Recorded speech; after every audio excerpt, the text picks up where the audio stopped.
নমস্কার, আপনারা দেখছেন পিবি নিউজ। আমাদের সঙ্গে রয়েছি আমি, সাথে নজর রাখবো আজকের খবরে। প্রথমে যে খবরের দিকে চোখ রাখবো, আবারও সামনে এলো 100 দিনের কাজের দুর্নীতি। কাজ না করেই জব কার্ড হোল্ডারের অ্যাকাউন্টে কাজের টাকা জমা করছে সুপারভাইজার।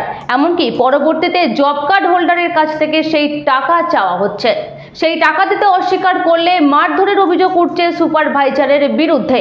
বর্তমানে আহত ওই জব কার্ড হোল্ডার হাসপাতালে চিকিৎসাধীন। পলাতক সুপারভাইজারের খোঁজ এখনো পাওয়া যায়নি। কাজ না করিয়ে জব কার্ড হোল্ডারদের অ্যাকাউন্টে টাকা ঢুকিয়ে সেই টাকা সুপারভাইজার চেয়ে না পাওয়ায় জব কার্ড হোল্ডারকে বেধড়ক মার। আহত জব কার্ড হোল্ডার হাসপাতালে চিকিৎসাধীন। ঘটনার পরে সুপারভাইজার গা ঢাকা দিয়েছে। 100 দিনের কাজের সুপারভাইজারের বিরুদ্ধে অভিযোগ। উত্তর 24 পরগনা জেলার হিঙ্গলগঞ্জের স্যান্ডেলের বিল এলাকার ঘটনা। অভিযোগ, 100 দিনের কাজ না করা সত্ত্বেও নূর ইসলাম মিস্ত্রির অ্যাকাউন্টে টাকা ঢোকায় সুপারভাইজার। সেই টাকা ফেরত চায় সুপারভাইজার হাফিজুল সর্দার। সেই টাকা ফেরত দিতে অস্বীকার করলে নূর ইসলাম মিস্ত্রিকে রাস্তায় ফেলে বেধড়ক মারধর করে অভিযুক্ত সুপারভাইজার। ওই সুপারভাইজার 100 দিনের টাকা ব্যাংকে ঢুকিয়ে দিয়েছিল। আমার স্বামী কাজ করিনি, তবুও সেই টাকা চাচ্ছিল, টাকা ঢুকিয়ে দিয়েছিল ওই ব্যাংকে। তো আমার স্বামী কাজ করিনি, আর সেই টাকা দিতে পারিনি। গরিব মানুষ, টাকা খরচা করে ফেলেছি। তো সেই জন্য মারধর করে রাস্তায় ফেলে রেখে দিয়েছে। আর গ্রামের মানুষ সংবাদ দিয়েছে, তাই হসপিটালে নিয়ে এসেছি।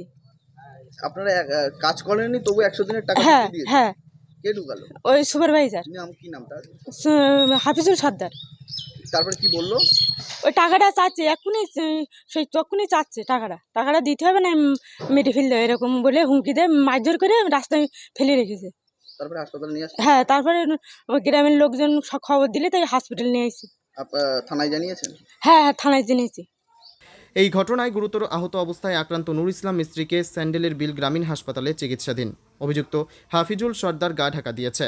তার বাড়িতে গিয়েও তার সঙ্গে দেখা করা যায়নি, তাকে ফোনেও পাওয়া যাচ্ছে না।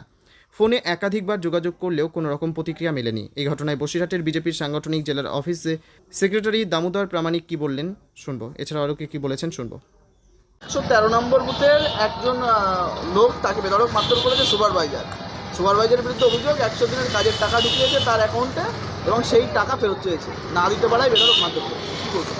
দেখুন, এই হাফিজুল সর্দার তো বিভিন্ন লোকের অ্যাকাউন্টে টাকা ঢোকাচ্ছে। 100 দিনের কাজের টাকার দুর্নীতি তো এরা করেই চলেছে হিঙ্গলগঞ্জের বুকে, এবং বিভিন্ন লোকের অ্যাকাউন্টে টাকা ঢোকাচ্ছে এবং ঢোকায়ও বটে, আমরা খবর পাচ্ছি। তো একজন অ্যাকাউন্টে টাকা ঢুকিয়েছে, সে দিতে অস্বীকার করেছে। গরিব মানুষ, তাকে ধরে রাস্তায় মারধর করেছে, হুমকিও দিয়েছে নাকি আমরা খবর পেলাম। তো এই বিষয়গুলো তো চুরি আর তৃণমূলের মধ্যে তো কোনো পার্থক্য নেই। চোর মানে তৃণমূল, আর তৃণমূল মানেই চোর। তো এই বিষয় থেকে বাংলার মানুষ পরিত্রাণ চাইছে এবং আগামী দিনে বাংলার মানুষ এর যোগ্য জবাব দিয়ে দেবে। আমাদের 113-14 নম্বরের বুথ যে সুপারভাইজার হাফিজুল সর্দার দীর্ঘদিন থেকে এনআরজিজের কাজের সঙ্গে যুক্ত।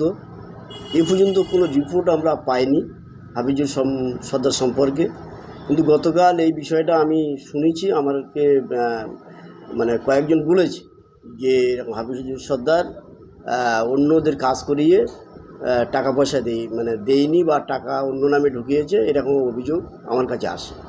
আমি সে বিষয়ে একটু তদন্ত করছি এবং খোঁজখবর নিচ্ছি। আমরা এই বিষয়ে খোঁজখবর নেওয়ার পরে তদন্ত করে, পঞ্চায়েতগতভাবে তদন্ত করে যদি কোনো অ্যাকশান নিতে হয়, সেটা আমি বিডিও সাহেবের মাধ্যম দিয়েই সেই অ্যাকশানটা নেওয়া হবে। 1, 2 হলো, ও যে মারধর করেছে এই রিপোর্টটা আমার কাছে এখনও আসেনি। মারধর যদি করে থাকে নিশ্চয়ই তার আইনানুগ ব্যবস্থা, যাকে মারধর করেছে সে আইনানুগ ব্যবস্থা গ্রহণ করবে। আর পঞ্চায়েতগতভাবে যেটা দেখার, সেটা আমি এবং বিডিও সাহেব এই বিষয়টা নিয়ে তদন্ত করে ব্যবস্থা নেব। কিন্তু এখনও পর্যন্ত আমরা ওকে দোষী সাব্যস্ত করতে পারবো না, যেহেতু ও এখনও কারো কাছ থেকে এইভাবে জোর জমট করে টাকা তুলেছে। আমাদের কাছে কিন্তু লিখিত অভিযোগ পঞ্চায়েতে নেই বা বিডিও অফিসে নেই। সেই জন্যে আমরা মৌখিকভাবে শুনছি। যত সময় না পর্যন্ত লিখিতভাবে হবে, তত সময় তদন্ত আমরা করতে পারছি না। লিখিতভাবে আসলে আমরা অবশ্যই এ তদন্ত করব। সুকান্ত দাসের report, PB news. Dream life hospital, ঠিকানা বর্ধমান রাজ কলেজ মোড়। যে কোনো রকমের চিকিৎসার বিশ্বস্ত প্রতিষ্ঠান ড্রিম লাইফ হসপিটাল খুবই কম খরচে বিশ্বমানের চিকিৎসা প্রদান করে থাকে। উন্নত মানের ওয়ার্ড কেবিন, পরিষ্কার পরিচ্ছন্ন পরিবেশ দ্বারা সুসজ্জিত চিকিৎসা ব্যবস্থা ড্রিম লাইফ হসপিটালে। বিদেশি মেশিন দ্বারা আইসিইউ, অপারেশন থিয়েটার এবং প্যাথোলজি ল্যাব 24 ঘন্টায় নিয়োজিত। এছাড়াও স্বাস্থ্য সাথী কার্ডেও পরিষেবা প্রদান করা হয়। উন্নত মানের পরিষেবা প্রদান করার জন্য আমাদের ডাক্তারবাবু, মেডিকেল স্টাফ এবং সিস্টাররা সকলেই বদ্ধপরিকর। যোগাযোগ করুন 7319525110 অথবা 9734762221 এই নম্বরে।